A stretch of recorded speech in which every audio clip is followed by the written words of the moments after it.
नमस्कार दोस्तों। डेट है आज की 27 जुलाई 2022 और स्वागत है आपका एटोएल डिस्कशन में। 3 इश्यूज आज हम डिस्कस करेंगे। पहला आर्टिकल हिंदू का जीडीपी के अल्टरनेटिव्स से संबंधित। दूसरा आर्टिकल इंडियन एक्सप्रेस का सी राजा मोहन का चाइना की एग्रेसिवनेस को देखते हुए अब इंडिया और जापान को अपनी न्यूक्लियर पॉलिसी में बदलाव लाना चाहिए। और तीसरा आर्टिकल इंडियन एक्सप्रेस का राइटर का आरोप है सरकार सिविल सोसाइटी को सप्रेस करने की कोशिश कर रही है। तो तीनों आर्टिकल्स हम डिटेल से डिस्कस करेंगे। डिस्कशन स्टार्ट करें उससे पहले एथिक्स का एक एग्जांपल देखो। ये तस्वीर में जो आप देख रहे हो ना, ये इंडिगो एयरलाइंस के एमडी हैं राहुल भाटिया। ध्यान से देखिए, चाय के साथ कौन सा बिस्किट खा रहे हैं? पार्ले जी। मतलब सिंपलिसिटी का एक बहुत बढ़िया एग्जाम्पल है। आजकल आप देखते होंगे कि कुछ लोग, थोड़ा सा पैसा आया नहीं लेकिन उनकी एरोगेंस देखिए, बहुत ज़्यादा एरोगेंस बढ़ जाती है कुछ लोगों की लाइफ में। थोड़ा सा कुछ प्राप्त किया जैसे हम ही हम हैं, हमारे सामने और कुछ नहीं है। और कुछ लोग, मैं आपको पर्सनली बताता हूँ, एक दो बार मैं पार्ले जी का बिस्कुट खा रहा था तो किसी ने तो कुछ कहा मुझे कि ये कुत्ते वाले बिस्किट हैं। मतलब बहुत बार आपने देखा होगा कि डॉग्स को ये बिस्किट्स लोग खिलाते हैं, लेकिन ये कैसा स्टिग्मा अटैच करना। पहली तो बात, जो एनिमल्स हैं वो भी तो जीव है ना, ये क्या पर्टिकुलरली बोलना कि कुत्तों वाले बिस्किट्स हैं। और दूसरा, ये किसने कहा कि सिर्फ कुत्ते इस बिस्कुट को खा सकते हैं और कोई नहीं खा सकता। तो मतलब इस प्रकार की जो तस्वीरें हैं ना, वो इंस्पायर करती हैं कि ज़्यादा कुछ सोचना नहीं चाहिए, लोग क्या कह रहे हैं। Simple living is best living. चलिए डिस्कशन स्टार्ट करते हैं। फर्स्ट इंपॉर्टेंट आर्टिकल, देश की इकोनॉमिक सिचुएशन को एसेस करने के लिए जीडीपी के इस्तेमाल से संबंधित हैं। आप जीएस पेपर 3 के इस टॉपिक से आर्टिकल को रिलेट कर सकते हैं। क्या कंटेस्ट है? देखो, जो अभी करंट फाइनेंशियल ईयर चल रहा है, अप्रैल मई जून, पहला क्वार्टर पूरा हो चुका है, जुलाई चल रहा है। पहले क्वार्टर में देश की इकोनॉमी ने कैसे परफॉर्म किया, इसका रिजल्ट जल्द ही अब जारी हो सकता है। जैसे ही रिजल्ट जारी होगा, पहले क्वार्टर में देश की इकोनॉमिक सिचुएशन कैसी रही, ग्रोथ रेट कैसी रही, तो राइटर कहते हैं देख लीजिएगा, ऐसा होगा सरकार जहां अपनी चेस्ट थंपिंग करेगी, मतलब पीठ थपथपाएगी कि देखो इंडिया की इकोनॉमी ने फर्स्ट क्वार्टर में काफ़ी अच्छा परफॉर्म किया, इंडिया फास्टेस्ट ग्रोइंग इकोनॉमी है। दूसरी तरफ विपक्ष भी प्रेस कॉन्फ्रेंस आयोजित करके कुछ कमियां निकाल देगा। जीडीपी का मतलब क्या है वैसे? जीडीपी का मतलब देखो ये है, एक निश्चित टाइम फ्रेम के अंदर, जिसे आमतौर पर 1 साल लिया जाता है, 1 साल के अंदर एक टेरिटरी में, फॉर एग्जांपल भारत में, जितने भी गुड्स एंड सर्विसेज प्रोड्यूस हुए उनकी वैल्यू का सम। तो 4 कंपोनेंट्स हैं जीडीपी की डेफिनेशन में: market value, final goods and services जो प्रोड्यूस हुए, विद इन कंट्री प्रोड्यूस हुए यानी निश्चित टेरिटरी में प्रोड्यूस हुए, और सबसे लास्ट में गिवन टाइम पीरियड के अंदर, जिसे 1 साल लिया जाता है। प्री में भी क्वेश्चन पूछा जा सकता है जीडीपी के कंपोनेंट्स के बारे में। ये तो चलो बेसिक मैंने आपको बता दिया, आगे बढ़ें उससे पहले। इसके बाद राइटर बोलते हैं देखो, एक एवरेज पर्सन जो है ना, मतलब एक कॉमन मैन, क्या उसको जीडीपी के आंकड़ों से कोई लेना देना होता है? कितनी ग्रोथ रेट रही इंडिया की, पॉजिटिव में रही, नेगेटिव में रही, इंडिया की इकोनॉमी श्रिंक की, क्या एक कॉमन मैन इन सब चीज़ों के बारे में सोचता है? आंसर है नो। कॉमन मैन को सिर्फ एक चीज से लेना देना होता है, उसने कितनी इनकम अर्न की। कॉमन मैन की एक सिंपल डिमांड होती है कि उसके पास जॉब होनी चाहिए, specially high quality formal sector में जॉब होनी चाहिए, ना कि इनफॉर्मल सेक्टर में। क्योंकि फॉर्मल सेक्टर में जो जॉब होती है ना, उसमें आपकी सोशल सिक्योरिटी का ख्याल रखा जाता है और दूसरी काफ़ी सारी फैसिलिटीज़ मिलती हैं। मतलब पॉइंट आप समझ गए ना। जनता के लिए जीडीपी ग्रोथ देखो तभी मैटर करती है अगर उस जीडीपी ग्रोथ से हाई क्वालिटी की जॉब्स प्रोड्यूस हो और उनका इनकम लेवल इंक्रीज हो। अदरवाइज उनके लिए जीडीपी के जो आंकड़े हैं कुछ मैटर नहीं करते हैं। अब इसके बाद ना आरबीआई की एक रिपोर्ट का जिक्र करते हैं राइटर। रिपोर्ट का नाम है employment in public and organised private sectors. RBI के द्वारा ना ये रिपोर्ट पहले पब्लिश की जाती थी, अब आरबीआई ने इस रिपोर्ट को पब्लिश करना बंद कर दिया है। इस रिपोर्ट के अनुसार 1980 से लेकर 1990 के बीच में अगर देखो देश की जीडीपी ग्रोथ रेट में 1% का इजाफा हुआ, मान लीजिए पहले 3% से ग्रो कर रही थी, 4% से ग्रो करी, तो 1% ग्रोथ रेट इंक्रीज होने से 2 लाख नई जॉब्स जनरेट हुई फॉर्मल सेक्टर में। एक और एग्जांपल से समझिए, मान लीजिए 1980 से लेकर 1990 के बीच में देश की इकोनॉमी हर एक साल 14% की ग्रोथ रेट से ग्रो हुई, तो मतलब हर साल 28 लाख नई फॉर्मल सेक्टर की जॉब्स जनरेट हुई। लेकिन देखो जैसे ही हम आगे बढ़े, अगला दशक 1990 से लेकर 2000 के बीच का, इसमें क्या हुआ, हर एक % की ग्रोथ रेट से नई जॉब्स जनरेट हुई सिर्फ 1 लाख। और अगले 10 सालों में यानी 2000 से लेकर 2010 के बीच में अगर 1% ग्रोथ रेट इंक्रीज हुई तो नई फॉर्मल सेक्टर में जॉब्स जनरेट हुई सिर्फ 52,000। यहां तक आते आते आरबीआई थक गई, आरबीआई ने इस प्रकार का डेटा पब्लिश करना बंद कर दिया। लेकिन देखो सिंपल अनुमान यह है, 2010 से लेकर 2020 के दशक में हर 1% ग्रोथ रेट के इंक्रीज होने से फॉर्मल सेक्टर में जो जॉब्स जनरेट हुई वो 50,000 से भी कम हुई। एसेंस आप समझ गए ना? मैं आपको फिर से बता देता हूं, 1980 से लेकर 90 के बीच में अगर मान लीजिए 1% ग्रोथ रेट इंक्रीज होने से जॉब जनरेट होती थी 4x, तो 2010 से लेकर 2020 के बीच में 1% ग्रोथ रेट इंक्रीज होने से जॉब जनरेट हुई सिर्फ x, यानी 4 गुना कम। अगर मान लीजिए हम चाहते हैं अब उतनी ही जॉब जनरेट हो जितनी कि 1980-90 में जनरेट हो रही थी फॉर्मल सेक्टर में, तो हमारी जो ग्रोथ रेट है ना 4 गुना ज्यादा होनी चाहिए। एक और पॉइंट जो निकलता है, अब देखो फॉर्मल सेक्टर जॉब्स और जीडीपी ग्रोथ के बीच में कोरिलेशन जो है, रिलेशन जो है काफी कमजोर हो चुका है। इसीलिए आम इंसान को कोई फर्क नहीं पड़ रहा जीडीपी ग्रो कर रही है या फिर श्रिंक कर रही है, क्योंकि उसको मतलब है सिर्फ अपनी जॉब से।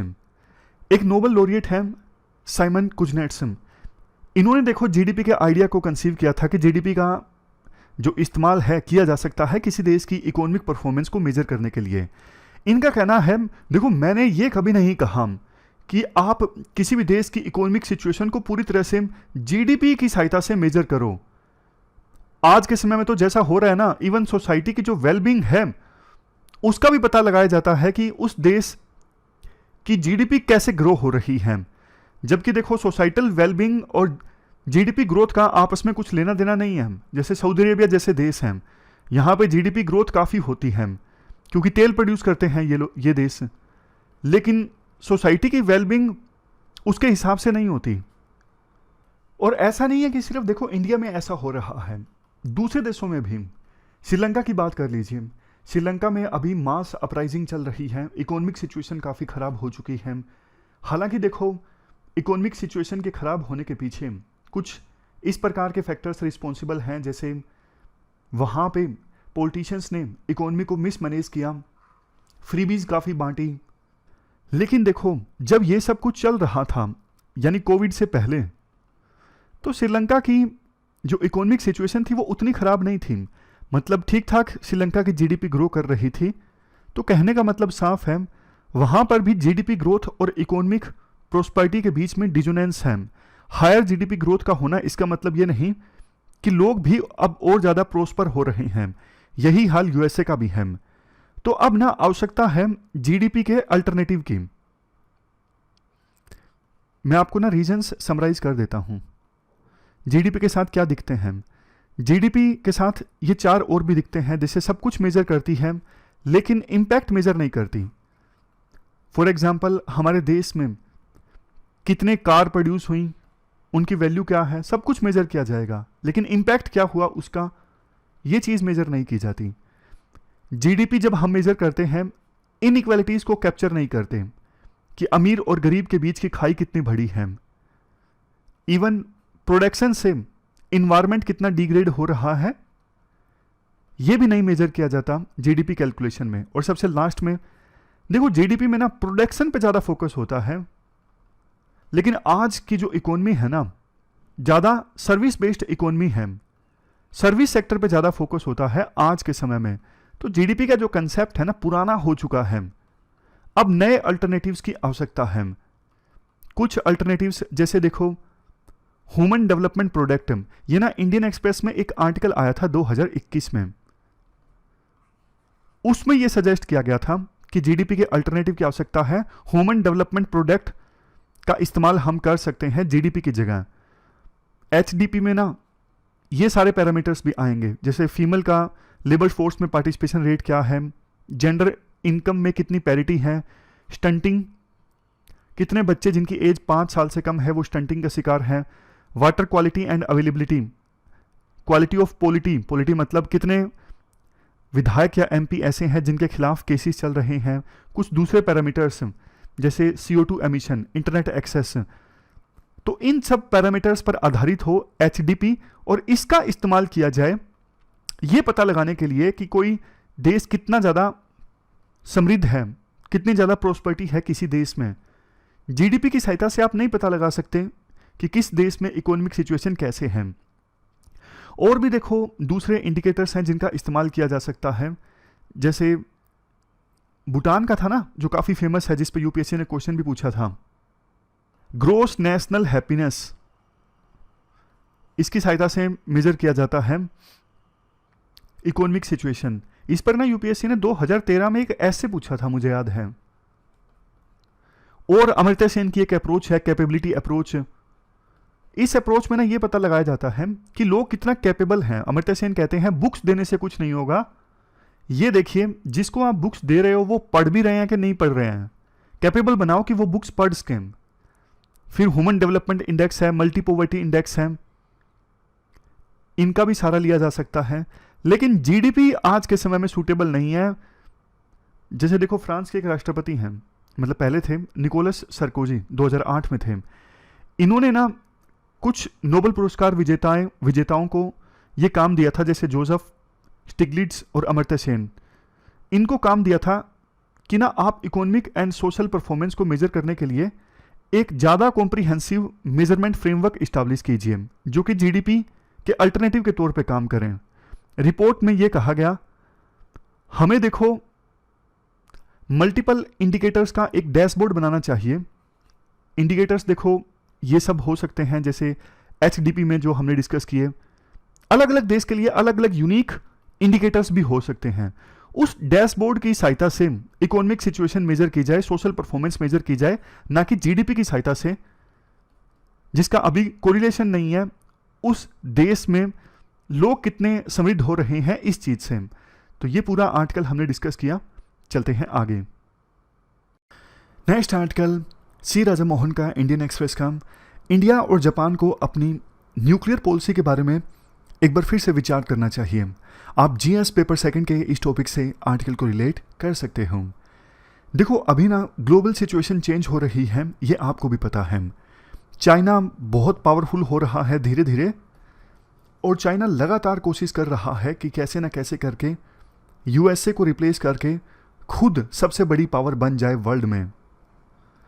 चाइना का ना बहुत सारे देशों के साथ में टेरिटोरियल डिस्प्यूट भी है, इंक्लूडिंग इंडिया और जापान। अब देखो दिक्कत ये है कि चाइना ना अपने न्यूक्लियर पावर को इंक्रीज करता जा रहा है, मतलब और ज़्यादा न्यूक्लियर वेपन्स का निर्माण कर रहा है चाइना। क्या इंडिया और जापान को इससे डरने की आवश्यकता है?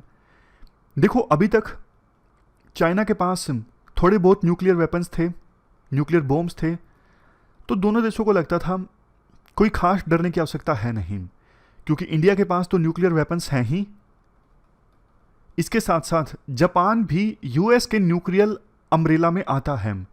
जैसे यूएस के पास वेपन्स है ना, तो जापान भी उसकी छतरी के नीचे है, मतलब अगर जरूरत पड़ी तो यूएस से जापान को न्यूक्लियर वेपन्स प्रोवाइड करेगा, ऐसा प्रोविजन है।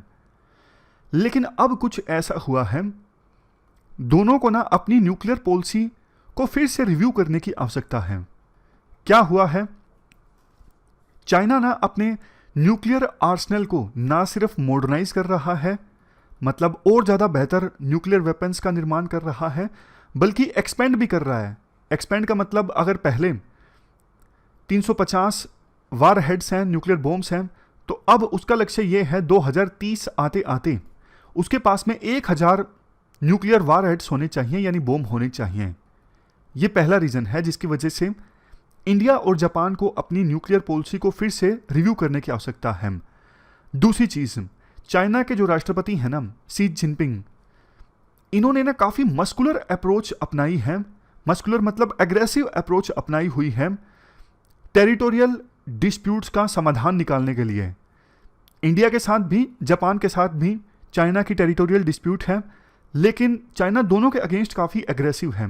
डिप्लोमेसी काफ़ी कोर्सिव है, एग्रेसिव है, काफ़ी इंटेंस स्टेटमेंट्स देखने को मिलती है चाइना की तरफ से इंडिया के अगेंस्ट भी और जापान के अगेंस्ट भी। और चाइना ना इस्लामी स्लाइसिंग टेक्निक का इस्तेमाल कर रहा है, जिसके साथ चाइना का डिस्प्यूट है ना, उसकी ज़मीन हड़पने के लिए। इसमें क्या होता है, जैसे देखो मान लीजिए ये LAC है, अभी ये इस साइड चाइना है, इस साइड इंडिया है। अब देखो एकदम से चाइना के ट्रूप्स बहुत आगे आ जाएंगी तो फिर जाहिर तौर पर इंडिया विरोध दर्ज करेगा, लेकिन चाइना क्या करेगा, थोड़ा थोड़ा करके आगे आएगी, थोड़ा थोड़ा करके, बिल्कुल 2 कदम 2 कदम 2 कदम आगे, 2 कदम आगे, 2 कदम आगे, ताकि 2 कदम आगे आएगा ना तो इंडिया रिएक्ट भी नहीं करेगा कि अरे क्या थोड़ा सा तो आगे आए हैं, कोई फर्क नहीं पड़ता। लेकिन देखो थोड़ा थोड़ा करके ना वो इतना आगे आ जाते हैं, तब तक काफ़ी देर हो चुकी होती है। इनकी स्ट्रेटजी वैसे रहती है, अगर आप 2 कदम आगे आओगे तो 1 कदम पीछे जाओगे, इफेक्टिवली तो 1 कदम आगे आ गए ना, समझ गए। मान लीजिए चाइना 5 किलोमीटर आगे आ गई इंडिया की साइड में, इंडिया ने कहा नहीं नहीं आप आगे आ गए, तो चाइना क्या करेंगे, थोड़ा सा पीछे चला जाएगा, लेकिन पूरा पीछे नहीं जाएगा। अगर 5 किलोमीटर आगे आया था तो सिर्फ 2.5 किलोमीटर पीछे जाएगा। तो ये चाइना की टेक्निक है। तीसरा फैक्टर, अभी जो यूक्रेन क्राइसिस हुए ना, इससे एक बात पता लग गई कि अगर न्यूक्लियर वेपन वाला देश अटैक करता है ना किसी दूसरे देश पे, जैसे रशिया के पास न्यूक्लियर वेपन है और रशिया ने अटैक किया यूक्रेन के ऊपर, तो ना मेजर कंट्रीज बीच में नहीं आते।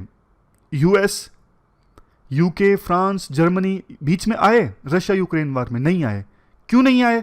उन्हें डर लगता है बीच में आएंगे तो रशिया के साथ न्यूक्लियर वार स्टार्ट हो जाएगा। अगर रशिया के पास न्यूक्लियर वेपन ना होते ना, अभी तक तो वेस्टर्न कंट्रीज कब का बीच में इंटरवेंशन कर चुके होते। तो ये 3 फैक्टर्स हैं जिसकी वजह से अब इंडिया और जापान को अपनी न्यूक्लियर पॉलिसी में बदलाव लाने की आवश्यकता है। इंडिया के पास न्यूक्लियर वेपन्स हैं, जापान US के न्यूक्लियर अम्ब्रेला पर डिपेंड करता है, खुद के नहीं है लेकिन US के साथ एग्रीमेंट है कि जरूरत पड़ने पर आप दोगे। वैसे देखो जापान बहुत ज़्यादा पावरफुल देश है। जापान न्यूक्लियर वेपन्स का निर्माण सिर्फ इसलिए नहीं कर रहा है क्योंकि उनके लिए ना ये एक इमोशनल मुद्दा है। सिर्फ एक ही बार वर्ल्ड में न्यूक्लियर वेपन्स का इस्तेमाल हुआ है, US ने गिराए थे सेकेंड वर्ल्ड वॉर के दौरान जापान की 2 सिटीज़ हिरोशिमा और नागासाकी पर। उनके लिए टेक्निक दिक्कत नहीं है, जैसे ईरान तो डेवलप कर रहा है, ईरान को डेवलप मतलब उनसे मुश्किल से हो रहा है, दिक्कत आ रही है उनको करने में। हो सकता है टेक्निक अब हो, लेकिन सोच के देखिए जापान जैसा देश अगर न्यूक्लियर वेपन्स का निर्माण करना चाहे ना, रातों रात कर ले, मतलब पलक झपकते ही न्यूक्लियर वेपन्स का वो निर्माण कर ले, इतने अच्छे अच्छे साइंटिस्ट वहाँ पे मौजूद हैं। तो अब दिक्कत यही है, दोनों देश इंडिया और जापान दोनों ना मोरल एंगल से ज़्यादा सोच रहे हैं। पहले इंडिया की बात करते हैं।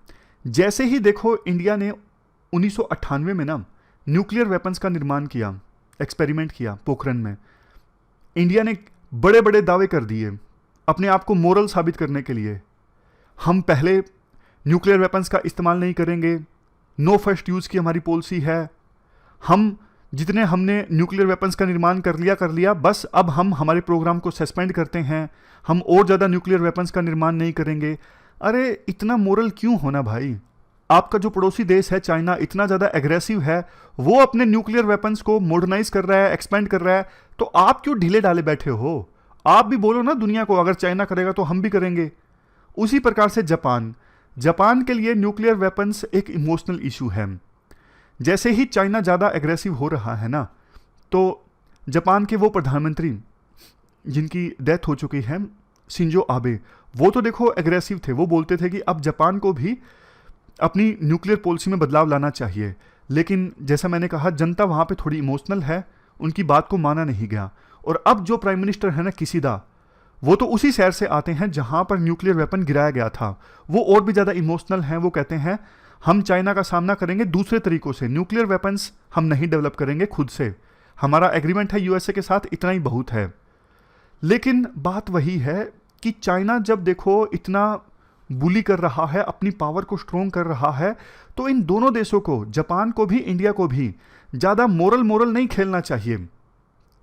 अगर आप ज़्यादा ही मोरल रहोगे आप अपना नुकसान कर बैठोगे।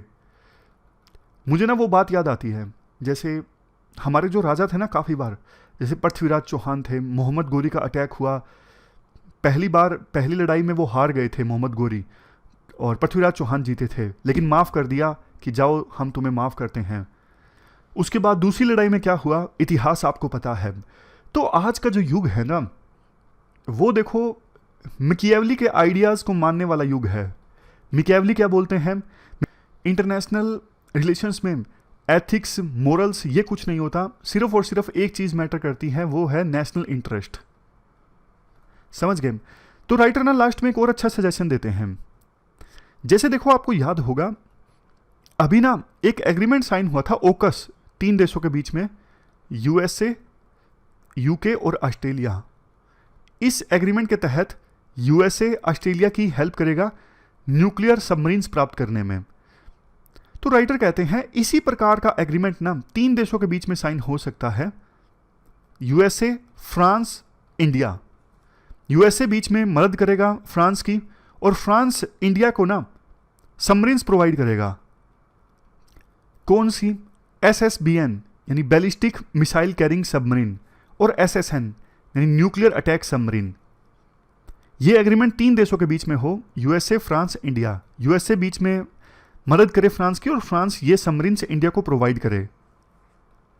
ये एग्रीमेंट ना ओकस से भी ज़्यादा मजबूत होगा, क्योंकि ओकस में 3 देश हैं, यूएस, यूके और ऑस्ट्रेलिया।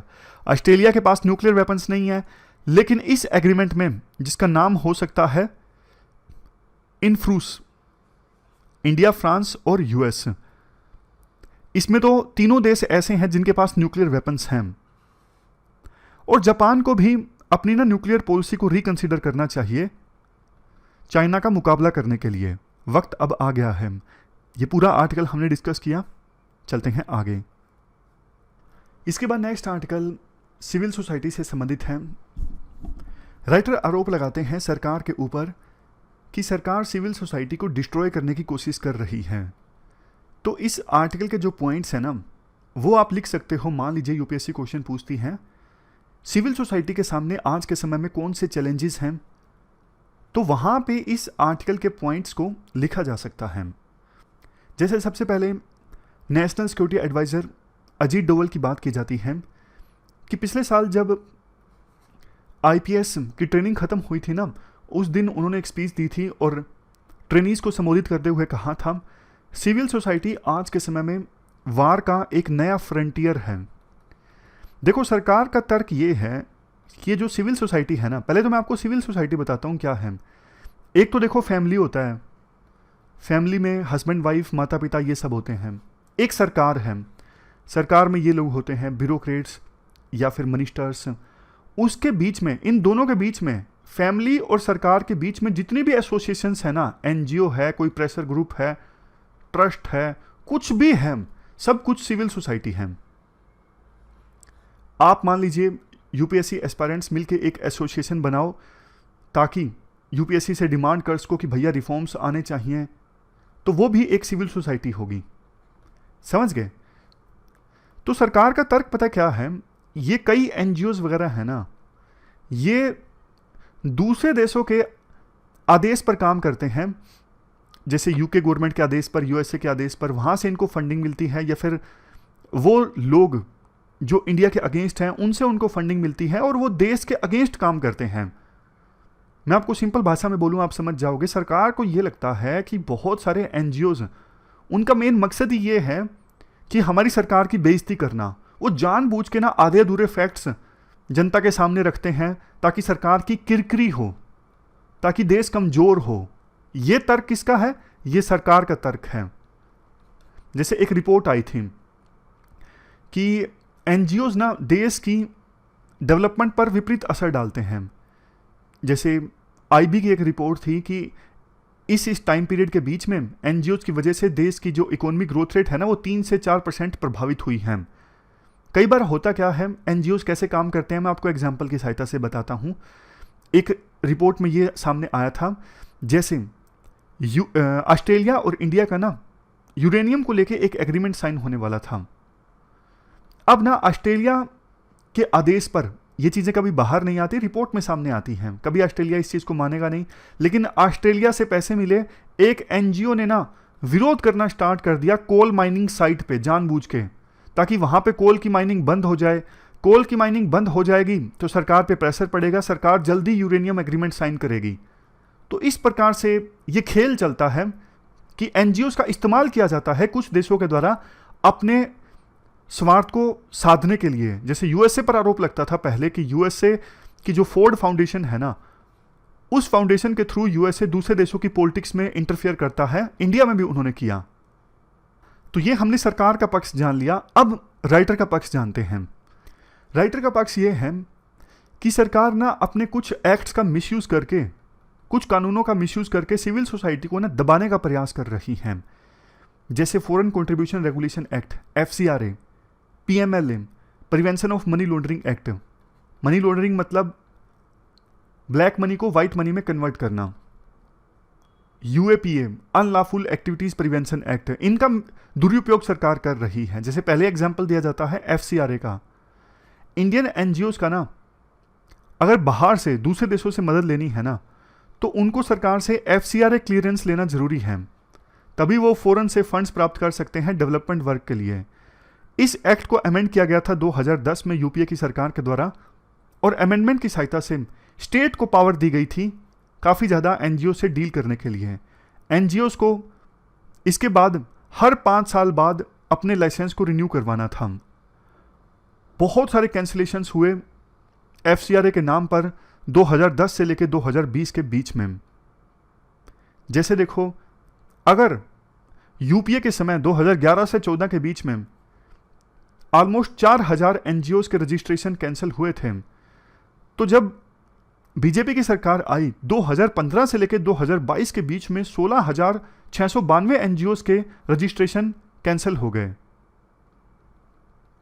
और देखो आंकड़ा और भी ज्यादा पजलिंग इसलिए है, 2020 में रजिस्ट्रेशन कैंसिल नहीं हुए थे। ज्यादातर जो रजिस्ट्रेशन कैंसिल हुए वो 2015 से लेकर 2019 के बीच में हुए, सिर्फ 3-4 सालों के अंदर अंदर। बाद में तो 2020 में और ज्यादा कड़े कर दिए गए एफसीआरए संबंधित नॉर्म्स। पहला अमेंडमेंट 2010 में आया, उसके बाद 2020 में आया। 2020 में तो नॉर्म्स और भी ज्यादा स्ट्रॉन्ग बना दिए गए। जैसे देखो, अब एनजीओज के ऊपर ये रिस्ट्रिक्शन है, वो एक लेवल से ज़्यादा अपनी एडमिनिस्ट्रेटिव कॉस्ट पर नहीं खर्च कर सकते। एडमिनिस्ट्रेटिव कॉस्ट जैसे फर्नीचर वगैरह का खर्चा है, सैलरीज का खर्चा है, इस पर ज़्यादा नहीं कर सकते हैं। उनको ना अपने फॉरेन अकाउंट्स जो है ना, एसबीआई की एक ब्रांच जो न्यू दिल्ली पार्लियामेंट स्ट्रीट में है, यहाँ से ऑपरेट करने हैं। तो अब सरकार के द्वारा और भी ज़्यादा आसान हो गया इन अकाउंट्स को मॉनिटर करना। राइटर कहते हैं, देखो कोविड के दौरान इन एनजीओज ने काफ़ी अच्छा काम किया, लेकिन सरकार इनको दबाने का प्रयास कर रही है। इवन देखो, वो एनजीओज जो डोमेस्टिक फंड्स के साथ काम करते हैं ना, उनको भी सरकार ने नहीं छोड़ा है। सरकार ने कहा है ऐसे एनजीओज का जो टैक्स फ्री स्टेटस है ना, उसको रिन्यूड किया जाएगा हर 5 साल में एक बार। अब देखो, सरकार की तरफ से ग्रांट आती नहीं है, जबकि दूसरी कंपनी से ग्रांट आती है, उस पर भी सरकार इतनी रिस्ट्रिक्शंस लगा रही है। तो एक प्रकार से सरकार ना सिविल सोसाइटी को समाप्त करने की कोशिश कर रही है। ऑक्सफैम का लाइसेंस रिन्यू नहीं किया गया, जबकि ऑक्सफैम जो एनजीओ है ना, अच्छी अच्छी रिपोर्ट पब्लिश करता था माइग्रेंट लेबरर की दशा के बारे में, हमारे देश में गरीब लोगों का क्या हुआ महामारी के दौरान, उनकी कंडीशंस के बारे में। उन रिपोर्ट्स को वर्ल्ड वाइड अटेंशन भी मिली, लेकिन ऑक्सफैम का लाइसेंस नहीं रिन्यू किया गया सरकार के द्वारा। और भी एनजीओज हैं जैसे कॉमनवेल्थ ह्यूमन राइट्स इनिशिएटिव, पहले इनके एफसीआरए अप्रूवल को सस्पेंड कर दिया गया, उसके बाद में तो इनके लाइसेंस को ही कैंसिल कर दिया गया इस साल के शुरुआत में। और दूसरी ह्यूमन राइट्स ओरिएंटेड ऑर्गेनाइजेशंस जैसे इंसाफ, पीपल वॉच, इनको भी FCRA की परमिशन नहीं दी गई। लास्ट में prevention of money laundering act का इस्तेमाल किया गया कुछ एनजीओज के ऊपर अटैक करने के लिए, जैसे एमनेस्टी इंटरनेशनल। ईडी ने काफ़ी केस दर्ज किए एमनेस्टी इंटरनेशनल के अधिकारियों के ऊपर। तो ये सारे एग्जाम्पल्स हैं जो आप लिख सकते हो, जो आरोप राइटर लगा रहे हैं उसके बारे में। उसके बाद में तो सोनिया गांधी, राहुल गांधी, इनके खिलाफ केस चल रहे हैं, उनके बारे में लिखा जाता है। ये तो फिर पॉलिटिक्स आ जाती है। तो ये कुछ पॉइंट्स हैं जो हमने ड्रा किए इस आर्टिकल से। हमारी आज की इस डिस्कशन में इतना ही है। 3 इश्यूज आज हमने डिटेल से डिस्कस किए। Thank you very much for discussion.